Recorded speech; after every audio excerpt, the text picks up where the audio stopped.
नमस्कार दोस्तों, तो आज हम लोग देखते हैं इसके पावर सप्लाई को। एक बार तो पहले वीडियो बनाया था लेकिन कुछ कन्फ्यूजन तो कुछ लोगों को, तो आज क्लियरिटी पूरा एक वीडियो बस इस पार्ट्स का हम लोग बनाते हैं। तो देखते हैं। तो सबसे पहले जो पावर कार्ड से सप्लाई आती है फीडर की, वो पहले ये DND पे आती है, डिस्कनेक्टिंग एंड अर्थिंग डिवाइस। तो इसका काम ये है कि इसको ऑन करेंगे तो ऑन हो जाएगी पूरी इसकी पावर सप्लाई 750, और ऑफ कर देंगे तो ऑफ हो जाएगी, प्लस ये ग्राउंड हो जाएगी क्योंकि ये अर्थिंग का देखें यहाँ लोगो बना हुआ है तो अर्थ हो जाएगी। अब यहाँ पे देखेंगे तो इसमें सप्लाई आती कहाँ से है। देखिए जैसे इसको खोल लेंगे, बाहर खींचेंगे तो ऐसे आपको दिखाई देगा। देखिए यहाँ इस तरह से। तो जो रेड येलो ब्लू, क्योंकि अभी यहाँ पावर सप्लाई चालू है, हम लोग डंडी ऑफ किए हैं, तो जो इसका इनपुट आता है हम अपने हाथ के राइट तरफ इनपुट है। तो जो ये मोटे वाले वायर दिख रहे हैं रेड येलो ब्लू और ब्लैक, ये इनपुट है इसके। 750 यहाँ पे इनपुट इस तरफ आ रहा है, ठीक है। जब इसको हम ऑन कर देंगे तो 750 आउटपुट भी हो जाएगा इस तरफ। ये जाता है हमारा HRC फ्यूज को। तो ये पावर कार्ड सप्लाई यहाँ पे इन हो रही है, पावर कार्ड से सप्लाई यहाँ पे इन हो रही है, और यहाँ से जैसे DND ऑन करेंगे सप्लाई इधर हो जाएगी। अब जैसे इसको ऑफ कर देंगे तो होता क्या है कि जो देखेंगे यहाँ अर्थिंग का ग्राउंड लगा हुआ है, तो क्या होगा कि यहाँ पे अर्थ भी हो जाएगा और ऑफ तो हो जाएगा इससे, और ग्राउंड हो जाएगा। अब यहाँ जब सप्लाई निकलेगी DND का, तो हम थोड़ा DND को हम अंदर कर देते हैं, फिर वीडियो बनाते हैं। तो देखिए DND का अंदर कर दिया। अब ये देखेंगे तो सबसे पहले पीछे देखिए HRC फ्यूज है, 125 एम्पियर के HRC फ्यूज है, 6 पीस, 3 है नेट 1 का और 3 उधर है नेट 2 का, ठीक है। ये इस HRC फ्यूज से सप्लाई, ये देखिए बाहर यहाँ से आउट हो रही है। इधर भी 750 है, ठीक है। अभी कंट्रोलिंग की छोड़ दीजिए, वहाँ बात करते हैं। 750 की सप्लाई है। ये जो 750 की सप्लाई देखेंगे तो ये केवल सामने से निकल के इधर आ गई, 6 तार हो गए। न्यूट्रल को क्या है कि न्यूट्रल डायरेक्ट है, फ्यूज के थ्रू नहीं है, क्योंकि उस पर न्यूट्रल है तो डायरेक्ट है। तो 8 तार हो गए टोटल। जब 8 तार देखेंगे, अब दूसरे पार्टीशन में देखेंगे तो देखिए इसको ट्रे को ऐसे खींच लेंगे तो बाहर भी आ जाती है बहुत हद तक, जैसे यहाँ तक बाहर आ गई। अब इस ट्रे में देखेंगे तो ये जो कॉन्टेक्टर, एक K1 है एक K2 है। तो ये K1 और K2 है, इसके जस्ट पीछे वो 8 तार आ गए। कैसे आ गए? रेड येलो ब्लू और ब्लैक उस तरफ आ गए K1 के। सेम वैसे भी उधर भी आ गए, रेड येलो ब्लू और न्यूट्रल ब्लैक वाला आ गए। लेकिन अब उसके बाद जब तार निकलेगा देखेंगे ये K1 और K2 का क्या है, आपस में लूपिंग किया हुआ है। रेड से रेड, येलो से येलो, ब्लू से ब्लू, ब्लैक से ब्लैक, आपस में लूप कर दिया गया है। लूप क्यों किया गया? ट्रांसफार्मर एक ही है तो एक ही जगह एक बार में एक ही कॉन्टेक्टर निकलेगा, एक बार में एक ही ट्रांसफार्मर भी है तो लूप कर दिया है। और लूप करके 3-4 तार बस निकाला है, रेड येलो ब्लू और ब्लैक, ठीक है। ब्लैक ये 4 तार निकाला। ये जो 4 तार हैं ये है सिटी ट्रांसफार्मर, ठीक है। इसको देखेंगे तो देखिए इस तरह से सिटी ट्रांसफार्मर होता है। ये देखिए आपको, ये इसको बोलते हैं सिटी ट्रांसफार्मर। ये काम क्या करता है? तो ये काम करता है, जो हम ऊपर देखते हैं करंट कितना एम्पियर ले रहा है लोड, वो इस मीटर में, ये देखिए दरवाजे के ऊपर जो ये एम्पियर मीटर है, इसके लिए लगा हुआ है सिटी ट्रांसफार्मर। ये जो मीटर है ना एम्पियर मीटर, इसके लिए सिटी ट्रांसफार्मर ये लगा हुआ है, ठीक है। तो यहाँ से क्या है, बस इसके अंदर से तार चला, जैसे हम लोग मल्टीमीटर लेते हैं और किसी में लगा देते हैं ना, जैसे एम्पियर नापने का ऐसे मल्टीमीटर लेके लगा देते हैं, उसी तरह से परमानेंट सिटी ट्रांसफार्मर काम कर रहा है। एम्पियर डायरेक्ट वहाँ भेजा है।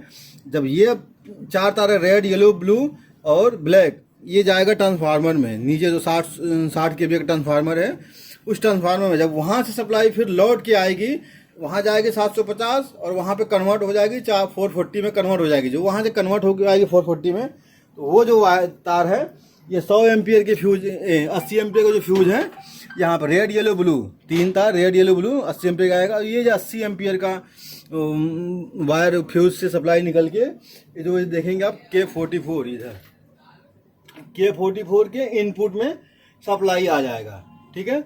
ये इनपुट में। अब उसके जो बगल में आप सप्लाई देख रहे हैं, तो जो एलएमएस हम लोग चालू करते हैं तो एलएमएस में 80 से आता है। एलएमएस में आता कैसे है तो एलएमएस भी आपको बता देते हैं। जैसे K1 K2 इसका समझे आप, वैसे समझो कि एलएमएस का है K41 और दूसरे एलएमएस का है K42 और इनका कॉमन है K43। तो जिस तरह से इन नीचे K1 K2 है और ऊपर इसका कॉमन है K44, उसी तरह से है। तो अगर एक तरफ चार्जिंग लगाएंगे तो K41 ऑन होगा, दूसरे तरफ से चार्ज लगाएंगे तो K42 ऑन होगा। दोनों में से कोई भी ऑन होगा तो सप्लाई जाएगा K43 में। K43 से जो सप्लाई है ये जाएगा HRC फ्यूज में, HRC फ्यूज से होके ये कॉन्टैक्ट K44 के बस आउटपुट में जाएगा, इनपुट में नहीं जाएगा। इनपुट में क्या है कि फीडर सप्लाई इनपुट में आती है, और जो एलवेस की सप्लाई होती है आउटपुट में जाती है, आउटपुट में जाएगी। और आउटपुट में जाके ये जो MCB है देखेंगे यहाँ पे एक रेड येलो ब्लू बना दिया, इसी सबको लूपिंग दे दिया। देखेंगे यहाँ पे सबको एक बार रेड दे दो, सबको वाई दे दो, ब्लू दे दो, ठीक है। दूसरा वाला यहाँ भी रेड दे दो, वाई दे दो, ब्लू दे दो। अगर सिंगल डबल पोल के मतलब 230 का कोई MCB है तो उसको एक न्यूट्रल दे देंगे और एक फेस दे देंगे तो 230 में हो जाएगा, ठीक है। तो इस तरह से पावर की यहाँ पे वायरिंग यहाँ पे है। अब नीचे देखेंगे कुछ चीज़ें नीचे लगी हुई हैं, जैसा कि आप देख चुके हैं ये HRC फ्यूज 125 एम्पियर का। अब इसके बाद क्या बचा, ये MMR है। MMR क्या करता है कि 750 को रीड करने का, वोल्टेज कम आ रहा है या ज़्यादा आ रहा है या फेस कम आ रहा है या सीक्वेंस गलत है तो उसका रीड करने का काम ये MMR करता है, ठीक है। ये दो MMR किसके लगे हैं, एक नेट 1 के लिए, एक नेट 2 के लिए, मतलब एक K1 कॉन्टेक्टर को ऑन कराता है, एक K2 कॉन्टेक्टर को ऑन कराता है। अब उसके बाद देखेंगे यहाँ पे तो 1 एम्पियर का फ्यूज लगा हुआ है, 1.2 kV का फ्यूज लगा हुआ है। तो ये जो 6 फ्यूज हैं क्या है कि देखेंगे 6 पीछे भी फ्यूज है, रेड येलो ब्लू। तो क्या करता है कि हर एक फीडर से नेट 1 से 3 फ्यूज है, नेट 1 का, और नेट 2 का 3 फ्यूज है। ये फ्यूज किस लिए है, तो ये फ्यूज है हम जो अपना देखते हैं वोल्ट मीटर, नेट 2 का वोल्ट मीटर, नेट 1 का वोल्ट मीटर। जो इसकी 3 सप्लाई है, ये सप्लाई ये यहाँ से जाती है, ठीक है। अगर वोल्ट मीटर कभी शॉर्ट हो जाता है तो सबसे पहले क्या होता है कि ये जो HRC फ्यूज है पूरी मेल्ट हो जाती है। तो फिर उसमें चेक करना पड़ता है कि वोल्ट मीटर ख़राब है या HRC फ्यूज। जहाँ अगर वोल्ट मीटर में कोई शॉर्ट सर्किट होता है तो सबसे पहले HRC फ्यूज आता है। HRC फ्यूज को अपने बाईपास कर दिया तो फिर वो 125 एम्पियर के फ्यूज जो है वो फट जाता है, मतलब ज़्यादा फिर फॉल्ट आ जाता है। वो हो गया। आप ये देख लिए MMR। अब इधर देखेंगे तो इसको बोलते हैं HOG ट्रांसफार्मर। ये 100 VA का ट्रांसफार्मर है। इसकी काम क्या है, ये 750 को 440 में कन्वर्ट करता है। तो आप इसको देखेंगे यहाँ पे देखिए लिखा है 750, इनपुट वोल्टेज 750, आउटपुट वोल्टेज 415। तो 750 को 415 में कन्वर्ट कर देता है। तो कन्वर्ट करके क्या करता, ये कहाँ से उठाता है, तो देखेंगे यहाँ पे रेड वाई से दो तार उठा लिया। यहाँ पे देखेंगे तो ब्लू से तार उठाया है, ब्लू से हर जगह, ब्लू से यहाँ से, जैसे देखेंगे फीडर का जो तीनों तार है तो देखेंगे ब्लू पे, अब थोड़ा नज़दीक कर जूम करो तो देखेंगे ब्लू पे तो कंट्रोलिंग के 3 तार दिख रहे हैं, ठीक है। और देखिए वाई पे भी 3 तार है, देखेंगे तो 3 तार हैं ब्लू पे। तो क्या किया, एक ब्लू से वायर उठाया है और एक मतलब पीले से वायर उठाया है, एक ब्लू से उठाया है, 2 तार लिया। और दूसरा फीडर से भी एक ब्लू से एक पीले से वायर 2 उठाया। 2 तार को किया है, देखिए ये पीला और ब्लू इनपुट है इस ट्रांसफार्मर का, ठीक है। इस ट्रांसफार्मर में क्या है, 2 एम्पियर के फ्यूज के द्वारा इनपुट इन कर रहा है। यहाँ पे इनपुट पे फ्यूज लगा दी, ये जो सप्लाई है देखिए ट्रांसफार्मर में नीचे जा रही है, ठीक है। अब जब ट्रांसफार्मर क्या करेगा, 750 को 415 में कन्वर्ट कर देगा तो देखिए इस तरफ से निकलेगा, ठीक है। इस तरफ से सप्लाई निकलेगी और यहाँ देखेंगे ये देखिए ये यहाँ से निकल रही है वायर, और ये फिर फ्यूज लगा दिया। इनपुट में भी 2 फ्यूज है, आउटपुट में 2 फ्यूज है। यहाँ सप्लाई निकला और जो 2 तार है, एक तार चला गया रोटरी के जरिए S1 S2 रोटरी को, और एक MMR के थ्रू चला गया। ब्लू यहाँ चला गया और वाई देखेंगे तो वाई इधर रोटरी पे आ गया। इसका अगले वीडियो में हमने बताया था, अगर नहीं आपने देखा हो तो उस वीडियो में देख लीजिएगा, उसमें क्लियर हमने बताया था। तो जो 2 तार हैं, एक MMR के थ्रू जाएगा, MMR के में जाएगा, MMR जैसे ही एनो करेगा, मतलब जैसे MMR तार सप्लाई पास करेगा तो K1 का जो A1 है K2 के NC से होके K1 का A1 बन जाएगा, ठीक है। तो वो ऐसे ऑन होता है।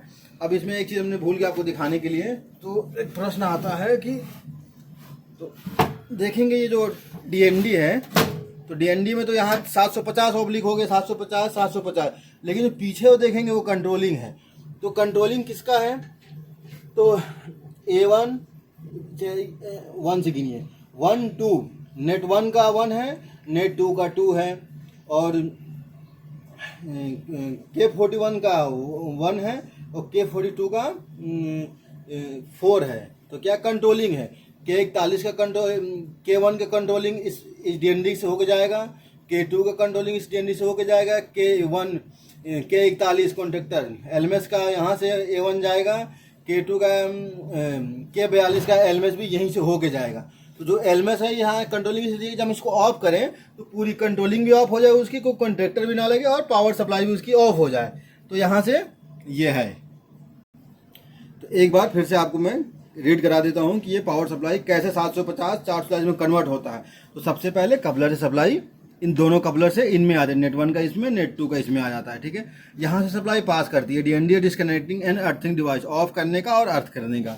यहाँ सप्लाई जाएगा 125 एम्पियर के 4C फ्यूज में, 4C फ्यूज से पास होगा सप्लाई K1 K2 कॉन्टेक्टर में जाएगा। K1 K2 कॉन्टेक्टर यहाँ तक 750 है, K1 K2 कॉन्टेक्टर में जाएगा। K1 K2 कॉन्टेक्टर से आगे लूपिंग है और 4 तार बस निकलेंगे और सिटी ट्रांसफार्मर से होते हुए नीचे देखेंगे कोच के नीचे 7 kVA का जो ट्रांसफार्मर है ना, वो ट्रांसफार्मर उसमें जाएगा। वहाँ से क्या करेगा 750 को वो 440 में 440 में कन्वर्ट कर देगा। कन्वर्ट करके जब आएगी सप्लाई तो वो आएगी 80 एम्पियर के 4C फ्यूज में। 80 एम्पियर के 4C फ्यूज जो सप्लाई आएगी K44 के इनपुट में आएगी। ठीक है, K44 जैसे ऑन होगा आउटपुट सप्लाई यहाँ निकल जाएगी। ठीक है, एलएमएस की जो लगाते हैं, एलएमएस यहाँ से K41 से एलएमएस आएगा 1 और K42 से एलएमएस 2 आएगा और 43 इनकी कॉमन है, 43 में होके और K44 के आउटपुट में रहेगा क्योंकि K44 चलता है फीडर पे ऑन होता है बस, और एलएमएस होता है लोकल मेन सप्लाई भी चलता है, इसलिए इन दोनों का आपस में इंटरलॉकिंग है।